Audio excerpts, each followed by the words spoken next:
ओम श्री सद्गुरु परमात्मने नमः। श्री वशिष्ठ जी बोले, हे राम जी, निवृत्ति मार्गी वह है जो निष्काम होकर और शुभ कर्म करके अंतःकरण को शुद्ध करता है। उसको वैराग्य उपजता है और वह कहता है कि मुझको कर्मों से क्या है और उनके फलों से क्या है। मैं किसी प्रकार आत्मपद को प्राप्त हूं। वह यही विचारता है कि मैं संसार से कब मुक्त होऊंगा। यह संसार मिथ्या है और मुझे भोग से क्या है। यह भोग तो सर्प है। हे राम जी, इस प्रकार वह भोगों की निंदा करता है, संसार से उपरत होता है, शम दम आदि जो ज्ञान के साधन है उनका आचरण करता है, शुभ अशुभ देश काल और पदार्थ को विचारता है, मर्यादा से बोलता है, संत जनों का संग करता और सतशास्त्र और ब्रह्म विद्या को बारंबार विचारता है। इस प्रकार संत जनों के संग से उसकी बुद्धि बढ़ती जाती है। जैसे शुक्ल पक्ष के चंद्रमा की कला दिन प्रतिदिन बढ़ती है, वैसे ही उसकी बुद्धि बढ़ती है और विषयों के उपरत होती है। हे राम जी, तब वह तीर्थ ठाकुर द्वारों आदि शुभ स्थानों को पूजता है, देह और इंद्रियों से संतों की टहल करता है और सबसे मित्रता रखकर दया सत्य और कोमलता धारण कर विचरता है। वह ऐसे वचन बोलता है जिनसे सब कोई प्रसन्न हो और जो यथाशास्त्र हो। इससे भिन्न किसी को कुछ नहीं कहता। वह अज्ञानी का संग त्यागता है, स्वर्ग आदि के सुखों की कामना नहीं करता, केवल आत्मपरायण होता है। संतों और शास्त्रों की दृढ़ भक्ति करता है और उनके अर्थों में मन लगाकर और किसी और चित्त नहीं लगाता। जैसे कदर्य सोम सर्वदा धन का चिंतन करता है, वैसे ही वह सदा आत्मा का चिंतन करता है। जो पुरुष इतने गुणों से युक्त है, उसको प्रथम भूमिका प्राप्त होती है। वह पाप रूपी सर्प को मोर के समान नष्ट करता है। संतजन सतशास्त्र और धर्म रूपी मेघ को गर्दन ऊंची करके देखता है और प्रसन्न होता है। इसका नाम शुभेच्छा है। ओम श्री सद्गुरु परमात्मने नमः। वशिष्ठ जी बोले, हे राम जी, जिसने उत्तम पद का आश्रय किया है, ऐसे जीवन मुक्त पुरुष का कुंभार के चक्र की नाई प्रारब्ध शेष रहा है। वह पुरुष शरीर रूपी नगर में राज्य करता है और लेपायमान नहीं होता। उसको भोग और मोक्ष दोनों सिद्ध होते हैं। जैसे इंद्र का वन सुखरूप है, तैसे ही उसका शरीर रूपी नगर सुखरूप होता है। शरीर के सुख से वह सुखी नहीं होता और दुख से दुखी नहीं होता, अपने स्वरूप में स्थित रहता है। राम जी ने पूछा, हे मुनीश्वर, शरीर रूपी नगर कैसा है? उसमें रह के योगी राज क्या करता है और सुख कैसे भोगता है? वशिष्ठ जी बोले, हे राम जी, ज्ञानी का शरीर रूपी नगर रमणीय होता है और सर्वगुण संयुक्त ज्ञानवानों को अनंत आनंद विलास दिखता है। जैसे सूर्य प्रकाश को उदय करता है, उस शरीर रूपी नगर में गांठें ईंटें हैं, रुधिर और मांस गारा है, अस्थि थंब है, किवाड़ पट हैं, रोम वनस्पति हैं, उदर खाई है, छाती चाक है, नव द्वार हैं और उनमें नेत्र झरोखे हैं। उन द्वारों से त्रिलोकी का प्रकाश होता है। हाथ गली है जिनसे लेता देता है, मुख बड़ी कंदरा है, ग्रीवा और शीश बड़े मंदिर हैं और रेखा माला हैं जो भिन्न भिन्न लगी हुई हैं। नाड़ी विभाग करने के स्थान हैं और प्राण वायु आदि से नाड़ी में जीव विचरते हैं। ऐसा शरीर रूपी पूर्ण ज्ञानवान को महासुख का निमित्त है और सौभाग्य सुंदर रूप है। उस शरीर के सुख दुख से ज्ञानवान सुखी दुखी नहीं होता। हे राम जी, जो अज्ञानी हैं उनको शरीर रूपी नगर अनंत दुख का भंडार है, क्योंकि अज्ञान से वे शरीर के नष्ट हुए को अपने आप को नष्ट हुआ मानते हैं और ज्ञानवान इसके नाश हुए अपना नाश नहीं मानते। ओम श्री सद्गुरु परमात्मने नमः। श्री वशिष्ठ जी बोले, हे राम जी, निवृत्ति मार्गी वह है जो निष्काम होकर और शुभ कर्म करके अंतःकरण को शुद्ध करता है। उसको वैराग्य उपजता है और वह कहता है कि मुझको कर्मों से क्या है और उनके फलों से क्या है। मैं किसी प्रकार आत्मपद को प्राप्त हूं, वह यही विचारता है कि मैं संसार से कब मुक्त होऊंगा। यह संसार मिथ्या है और मुझे भोग से क्या है। यह भोग तो सर्प है। हे राम जी, इस प्रकार वह भोगों की निंदा करता है, संसार से उपरत होता है, शम दम आदि जो ज्ञान के साधन है उनका आचरण करता है, शुभ अशुभ देश काल और पदार्थ को विचारता है, मर्यादा से बोलता है, संत जनों का संग करता और सतशास्त्र और ब्रह्म विद्या को बारंबार विचारता है। इस प्रकार संत जनों के संग से उसकी बुद्धि बढ़ती जाती है। जैसे शुक्ल पक्ष के चंद्रमा की कला दिन प्रतिदिन बढ़ती है, वैसे ही उसकी बुद्धि बढ़ती है और विषयों के उपरत होती है। हे राम जी, तब वह तीर्थ ठाकुर द्वारों आदि शुभ स्थानों को पूजता है, देह और इंद्रियों से संतों की टहल करता है और सबसे मित्रता रखकर दया सत्य और कोमलता धारण कर विचरता है। वह ऐसे वचन बोलता है जिनसे सब कोई प्रसन्न हो और जो यथा शास्त्र हो। इससे भिन्न किसी को कुछ नहीं कहता। वह अज्ञानी का संग त्यागता है, स्वर्ग आदि के सुखों की कामना नहीं करता, केवल आत्मपरायण होता है।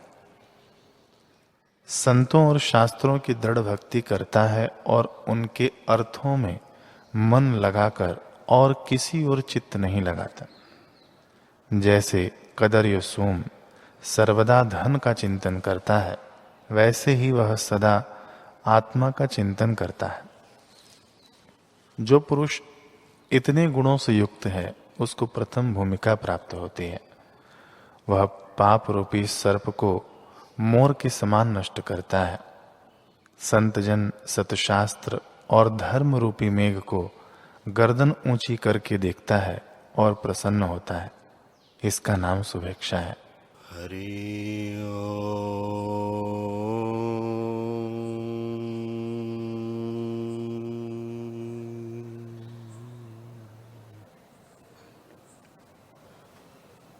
गुरुर्ब्रह्मा गुरुर्विष्णु गुरुर्देवो महेश्वरः गुरुर्साक्षात् परब्रह्म तस्मै श्री गुरवे नमः।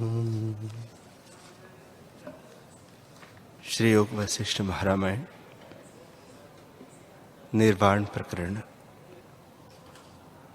सर्ग 120। श्री राम जी ने पूछा, हे भगवान, इस संसार का बीज अहंकार हुआ है। इसका पिता अहंकार है, तो मिथ्या संसार जो अविद्यमान ही विद्यमान लगता है, सो भी भ्रम रूप हुआ। और जो संसार भ्रम रूप है, तो लोग और शास्त्र, श्रुतियां और स्मृतियां क्यों कहती हैं कि इसका शरीर पिंड से होता है, और जो पिंड से होता है तो आप कैसे उसे भ्रम कहते हो।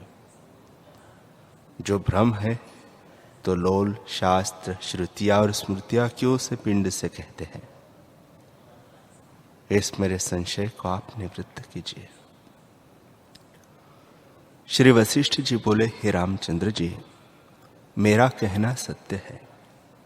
ब्रह्म में ब्रह्मत्व स्वभाव है और जगत का स्वरूप भी वही है।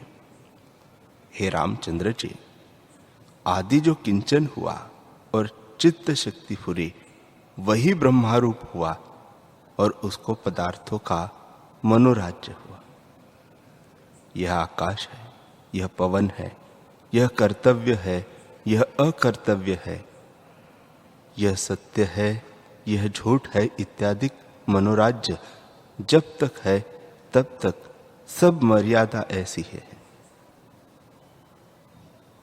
फिर ब्रह्मा ने यह सोचा कि जगत की मर्यादा के निमित्त वेद में कहो कि यह पदार्थ शुभ है और यह शुभ है। हे रामचंद्र जी, आत्मा में कुछ द्वैत नहीं। माया रूप जगत में मर्यादा है तो अध, ऊर्ध्व, नीच, ओच कौन कहे। यह मर्यादा भी वेद में नीति निश्चित हुई है कि मैं शुभ कर्म करता हूं, इनके करने से स्वर्ग ही भोगता हूं, और यह अशुभ कर्म है, इनके करने से नरक दुख भोगते हैं। हे रामचंद्र जी, जैसे वेद में निश्चय किया है वैसे ही जीव अपनी वासना के अनुसार भोगता है। हे राघव, यह रचित शक्ति नीति होकर ब्रह्मादिक में फुरी है। जगत उन देवों को सदा स्वरूप में निश्चय है, इससे वे संसार में नहीं बनते। ब्रह्मा, विष्णु, रुद्र ने यह वेद रचा है कि जैसा कोई कर्म करे वैसा ही फल वे देते हैं। यह वेद सबकी नीति है। हे रामचंद्र जी, जिन पुरुषों को संसार की सत्यता दृढ़ हुई है वे शुभ अथवा अशुभ जैसे कर्म करते हैं वैसे ही शरीर को धारण करते हैं। इसमें संशय नहीं है कि जो शास्त्र मर्यादा का अपनी इच्छा से उल्लंघन करते हैं वे शरीर त्याग कर कुछ काल तक मूर्छित हो जाते हैं और आत्मज्ञान बिना एक मुहूर्त में जागकर बड़े नरक को चले जाते हैं।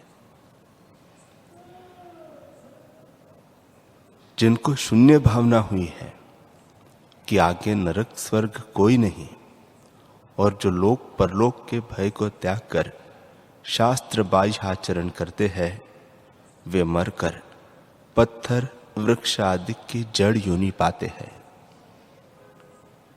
चिरकाल से वासना बलवती होने के कारण वे फिर दुख के भागी होते हैं।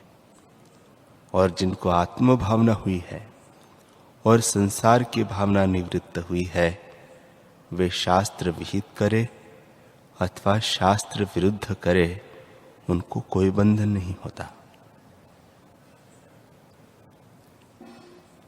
हे रामचंद्र जी, मनुष्य चित्त रूपी भूमि में निश्चय रूपी जैसा बीज बोता है वैसा ही काल पाकर उगता है। यह निसंशय है। इससे तुम आत्म भावना रूप बीज को बो। समझो कि सब आत्मा ही है। ऐसी भावना करो तब शुद्ध आत्मा ही भासित होगा। और जिनको संसार का निश्चय हुआ है उनको संसार है।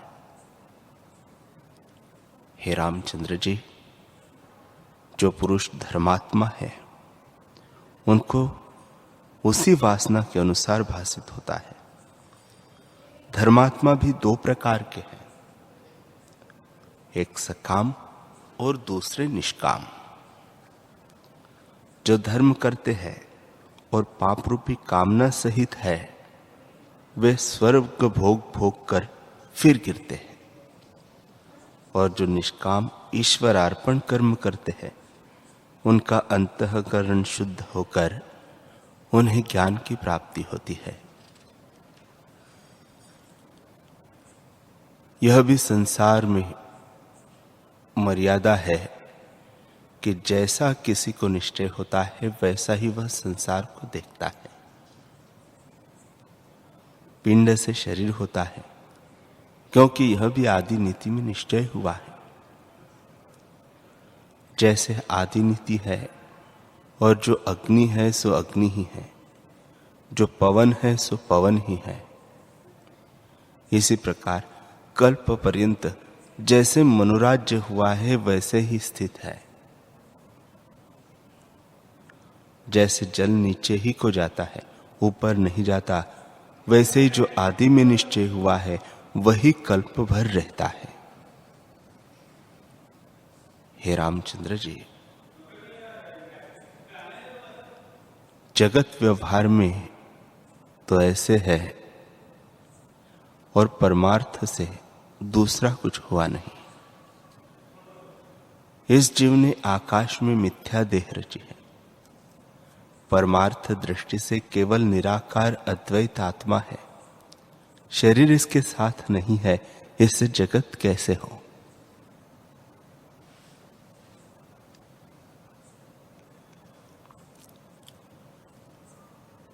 श्री वशिष्ठ जी बोले, हे रामचंद्र जी,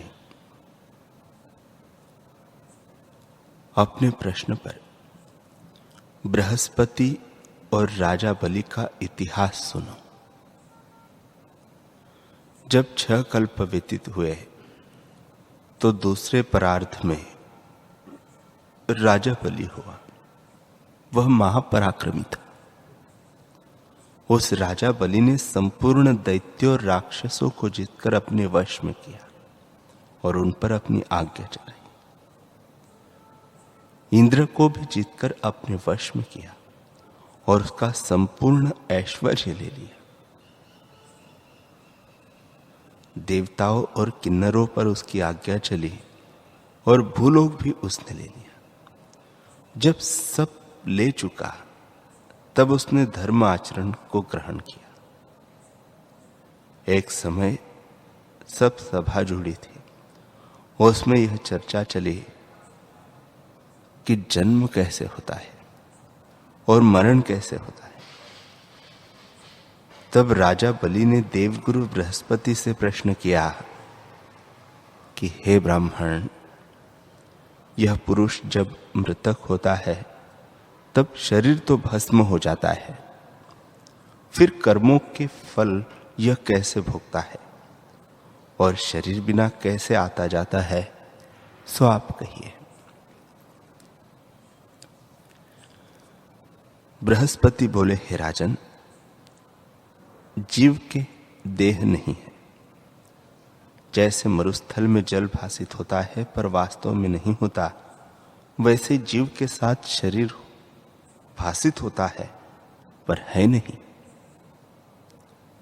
जीव न जन्मता है, न मरता है, न भस्म होता है, न दुखी होता है। वह सदा च्युत रूप है, पर स्वरूप के प्रमाद से अपने को दुखी जानता है कि मैं दुख भोगता हूं और जन्मा हूं। इतना काल हुआ है, यह मेरी माता है, यह पिता है, मैं इनसे उपजा हूं। फिर अपने को मृतक हुआ जानता है। हे राजन, भ्रम से ऐसे देखता है जैसे निद्रा भ्रम से स्वप्न में देखता है, वैसे ही अज्ञान से जीव अपने को मानता है। जब मृतक होता है तब जानता है कि मेरा शरीर पिंड से हुआ है और अब मैं दुख सुख भोगूंगा। जैसे स्वप्न में आकाश होता है और वहां वासना से अपने साथ शरीर देखता है और सुख दुख भोगता है, वैसे ही मरकर जीव अपने साथ शरीर देखता है और दुख सुख का भागी होता है। परमार्थ से इसके साथ शरीर नहीं तो जन्म मरण कैसे हो?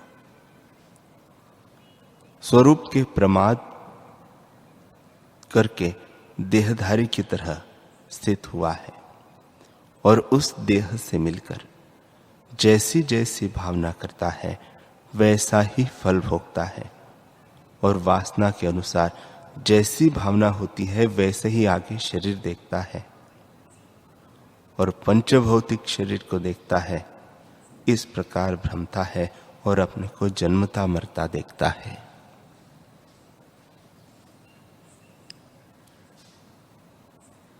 जैसे समुद्र में तरंग उठता है और फिर मिट जाता है, वैसे ही शरीर उपजता और नष्ट होता है। शरीर के संबंध से ही उपजता और नष्ट होता जान पड़ता है।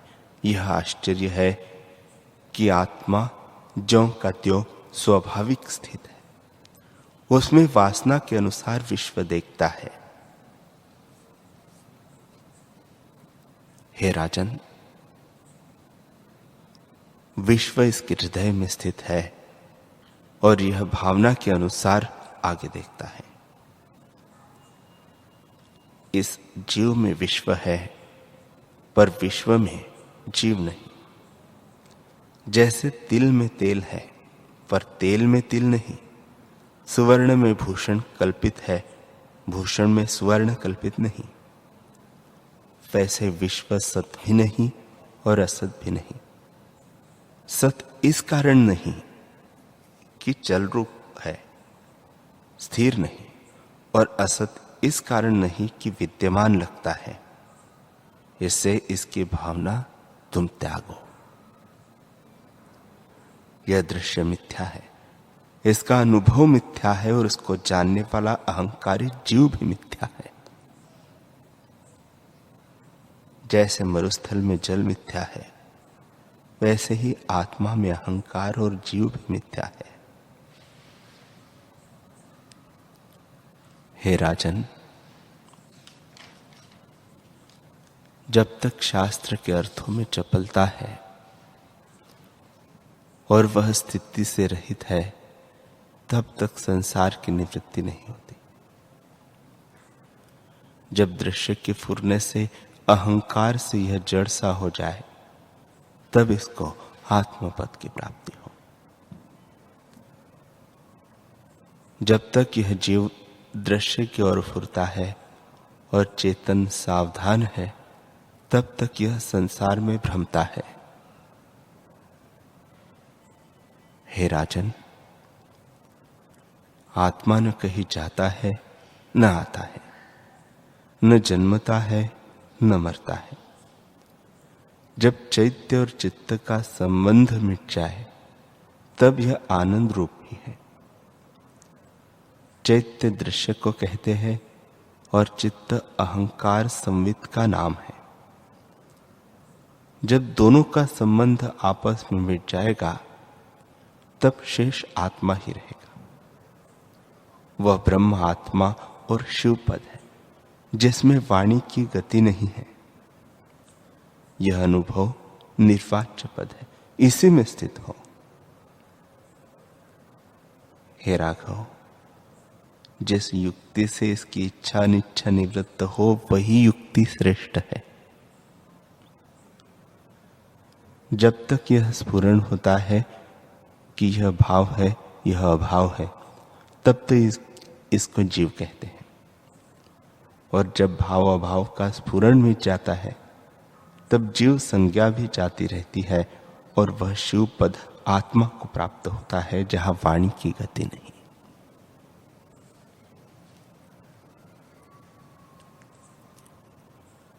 श्री वशिष्ठ जी बोले, हे रामचंद्र जी, इस प्रकार बृहस्पति ने राजा बलि से कहा था। वह तेरे प्रश्न के उत्तर निमित्त मैंने कहा है।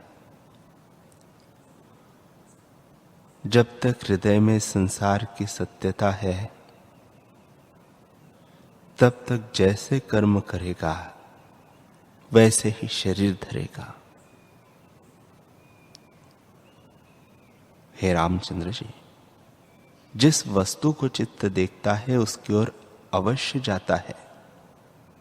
उसका संस्कार उसके हृदय में होता है। और जिस पदार्थ को सत्य जानता है उस पदार्थ का संस्कार स्थिर हो जाता है।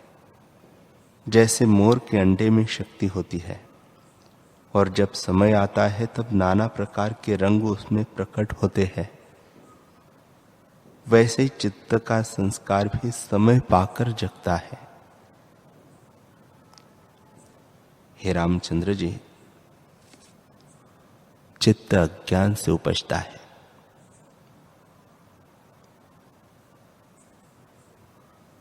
फिर बृहस्पति ने कहा, हे राजन, बीज पृथ्वी पर उगता है, आकाश में नहीं।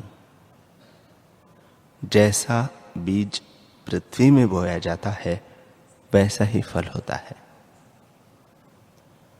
यह अहम रूप अपना होना ही पृथ्वी है। जीव जैसी जैसी भावना से कर्म करता है वैसा वैसा चित्तरूपी शरीर पृथ्वी पर उत्पन्न होता है और फिर उससे फल होता है। उन कर्मों के अनुसार देह रख वह सुख दुख को भोगता है। ज्ञानवान आकाश रूप है। आकाश में बीज कैसे उपजे? बीज भावना से अज्ञान रूपी पृथ्वी में उगता है। बलि ने पूछा, हे देवगुरु, आपने कहा कि जीव जीता हो अथवा मृतक, इसे अपनी भावना ही से अनुभव होता है। तो जब यह मृतक हुआ और इसकी पिंड आदि में भावना न हुई, तब फिर इसका शरीर कैसे होता है? बृहस्पति बोले, हे राजन,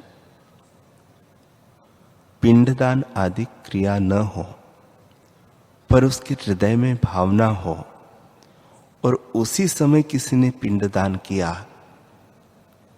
तो भी वह जो हृदय में भावना होती है वही कर्म रूप है और उसी से देह भासित होती है। और जो उसके हृदय में भावना नहीं और किसी बांधव ने इसके निमित्त पिंडदान किया, तो भी इसको देह भासित होती है, क्योंकि वह भी इसकी वासना में स्पंदन है। हे राजन, जो अज्ञानी जीव है और जिनको अनात्मा में आत्मबुद्धि है, उनके कर्म कहाँ गए? वे जो कर्म करते हैं वे ही उनके चित्त रूपी भूमि में उगते हैं। उनके शरीरों की संख्या क्या कहें? वे वासना रूपी अनेक शरीर ज्ञान बिना स्वप्नवत रखते हैं। बलि बोले, हे देवगुरु, यह निश्चय करके मैंने जाना है कि जिसको निष्किंचन की भावना होती है वह निष्किंचन पद को प्राप्त होता है और संसार की ओर से शिला किनाई हो जाता है। जिसको जैसी भावना होती है वैसा ही स्वरूप हो जाता है। जब संसार से पत्थर सा संवेदन रहित हो तब मुक्त हो। बृहस्पति बोले, हे राजन, निष्किंचन को जब जानता है तब जीव शरीर की ओर से जड़ हो जाता है। संसार के न फुरने ही का नाम जड़त्व है। ऐसा जीव केवल सार पद में स्थित होता है। जैसे जिसे गुण डिगा न सके उसे जानिए कि निष्किंचन पद को प्राप्त हुआ है, वही निसंदेह मुक्त है। हे राजन, जब तक संसार की सत्यता चित्त में है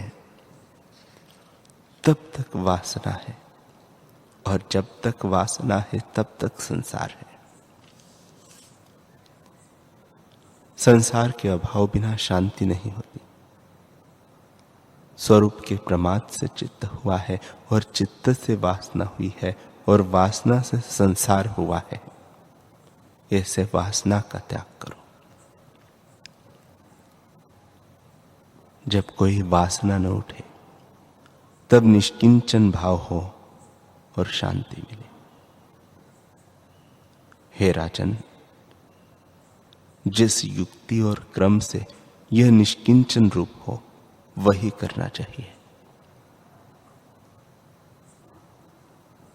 वशिष्ठ जी बोले, हे रामचंद्र जी, इस प्रकार से सूरपुर में असुर नायक को सूर गुरु ने जो पिंडदान आदि क्रिया बताई वह मैंने तुमको सुनाई।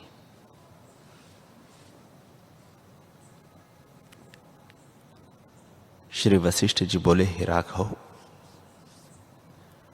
चाहे जीता हो चाहे मृतक हो, जो कुछ इसके चित्त के साथ छू जाएगा उसका अनुभव यह अवश्य करेगा।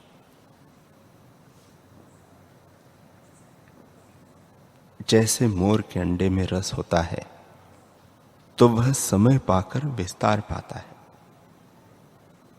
वैसे ही इसके शरीर के भीतर जो वासना का बीज है वह चाहे प्रकट नहीं भासित होता हो तो भी समय पाकर विस्तृत होता है। जब तक चित्त है तब तक संसार है, और जब चित्त नष्ट होता है तब सब भ्रम मिट जाता है। हे रामचंद्र जी, चित्त असत्य है तो विश्व भी असत्य है। जैसे आकाश में नीलापन भ्रम से दिखता है, वैसे ही आत्मा में विश्व का भ्रम ही है। हे रामचंद्र जी, हमको न चित्त भासित होता है न विश्व भासित होता है। मैं भी आकाश रूप हूं और तुम भी आकाश रूप हो। यह चित्त स्वरूप के प्रमाद से उपजता है। जैसे जहां काजल होता है वहां श्यामता भी होती है, वैसे ही जहां चित्त होता है वहां वासना भी होती है। जब ज्ञान रूपी अग्नि से वासना दग्ध हो तब चित्त सत्य पद को प्राप्त होता है और जीवित संज्ञा निवृत्त होती है। हे रामचंद्र जी, चित्त के उपशम का उपाय तुम मुझसे सुनो, उससे चित्त का निर्वाण हो जाएगा।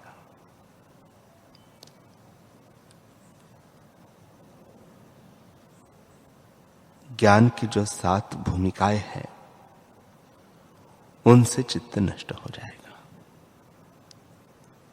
उनमें से 3 भूमिकाएं तो मैंने तुमसे क्रम से कही है और 4 कहने की बाकी है। हे रामचंद्र जी, प्रथम 3 भूमिकाओं में से एक भी जिसको प्राप्त होती है उसको महापुरुष जानो। उसके मान और मद निवृत्त हो जाते हैं, उसे संग दोष नहीं लगता, विचार स्थिति से उसकी कामना नष्ट हो जाती है, राग द्वेष नहीं रहता और सुख दुख में वह सम रहता है। ऐसा अमूढ़ पुरुष अव्यय पद को प्राप्त होता है।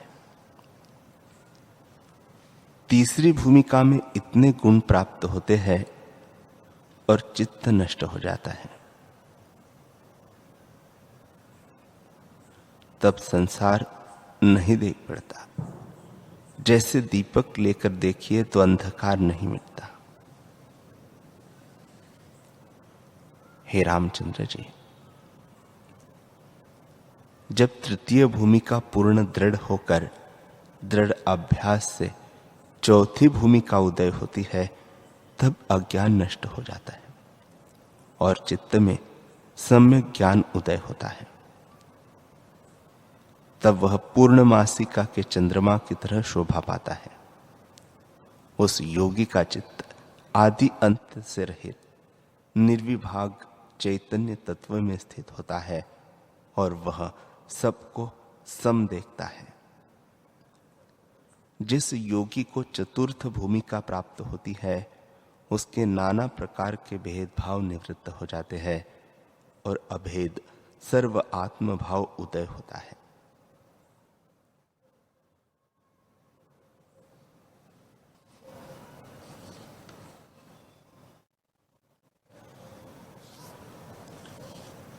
हरि ओम।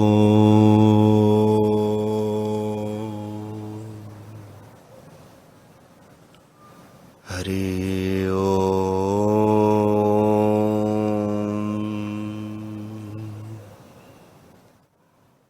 ओम सहना भवतु सहनौ भुनक्तु सह वीर्यं करवावहै तेजस्विनावधीतमस्तु मा विद्विषावहै। ओम शांति शांति शांति। श्री सद्गुरुदेव भगवान की जय।